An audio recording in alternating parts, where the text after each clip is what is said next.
It's been nearly 3 decades since the unsolved 6-year-old JonBenét Ramsey, a case that captivated the nation.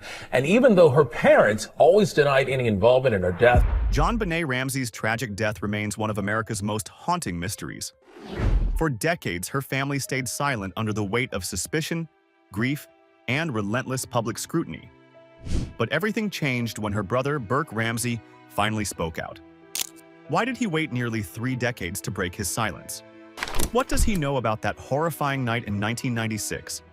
And is there finally hope for justice? In this video, we uncover Burke's heartbreaking revelations, his family's long fight for the truth, and the chilling new developments that might finally expose what really happened to JonBenét. Burke's silence is broken.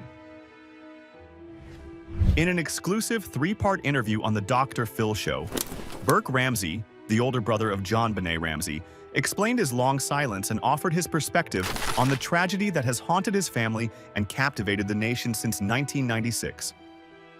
For the last 20 years, I wanted to grow up like a normal kid, which does not include going in front of TV cameras, Burke said. It seemed like it would rouse it all up again. He was just 9 years old at the time of JonBenét's death.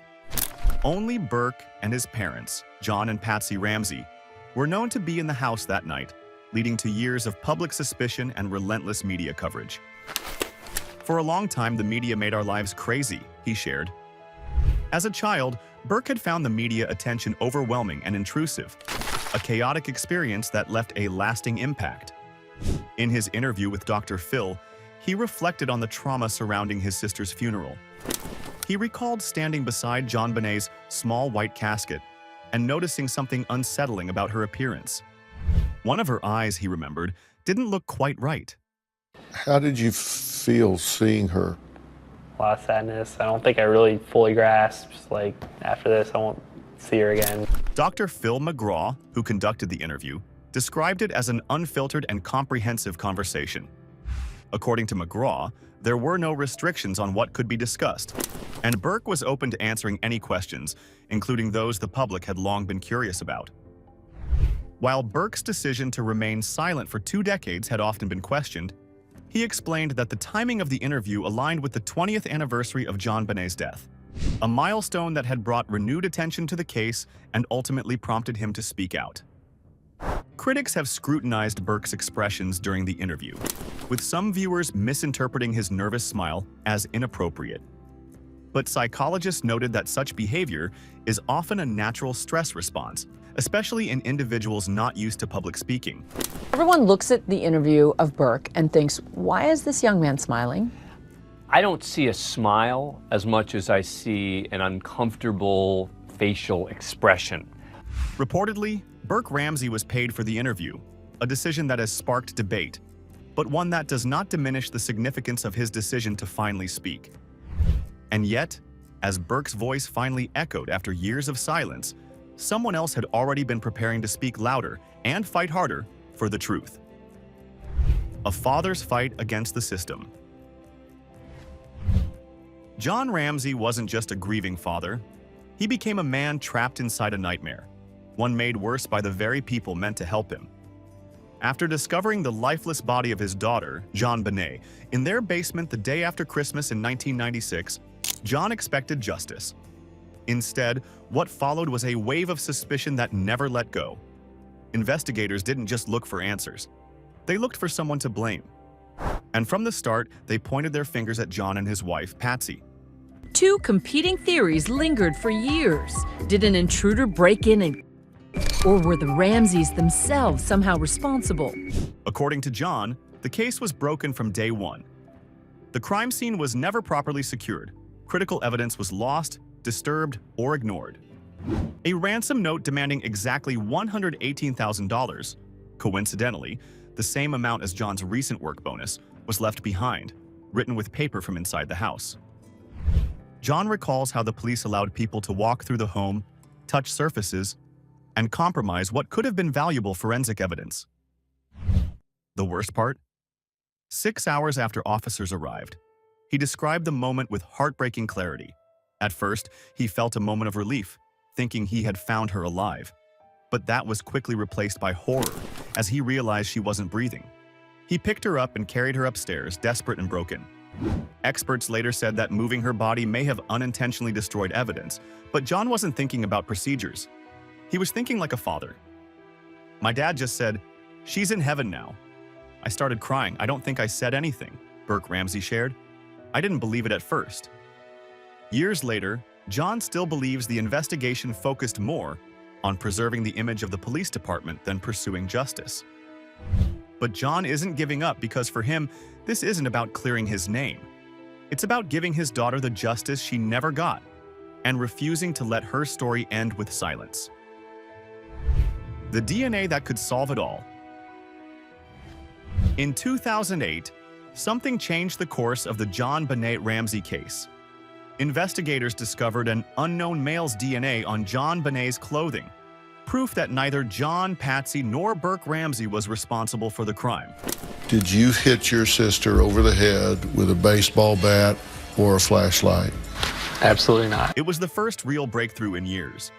But instead of reigniting the investigation, the discovery seemed to disappear into silence. The mystery stayed cold, the evidence untouched. Now, more than 15 years after that discovery, a new generation of forensic technology is offering fresh hope. Experts like C.C. Moore, a genetic genealogist known for solving cold cases, say we're in a new era of criminal investigation. Unlike older DNA methods that required a match in a criminal database, today's tools can trace unidentified DNA through family trees, even if the person responsible has never been arrested.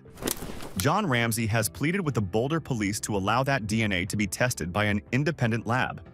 He's written letters, held press conferences, and launched petitions. He even reached out to the governor of Colorado, hoping someone in power would step in and force the police to act. But so far, his requests have been denied. The reason? Still unclear. To John, it feels like they'd rather protect their early assumptions than admit they were wrong. The truth is, this DNA might be the last real chance at justice. If tested using modern technology, it could lead investigators straight to the person who ended JonBenét's life. And while the police refuse to release it, others are stepping in. Because one former detective believed in the power of this clue so strongly, he passed down everything he knew, along with a list of names. The detective who never gave up. While the official investigation into JonBenét Ramsey's death grew colder, one man refused to let the truth slip away. His name was Lou Smith, a seasoned homicide detective with more than 200 solved cases under his belt. When he was brought into the Ramsey case in its early stages, he didn't follow the path most others had taken. While many zeroed in on the family, Lou looked elsewhere, and what he found shocked him. Lou believed firmly and fearlessly that the Ramseys were innocent. To him, the signs pointed to an intruder.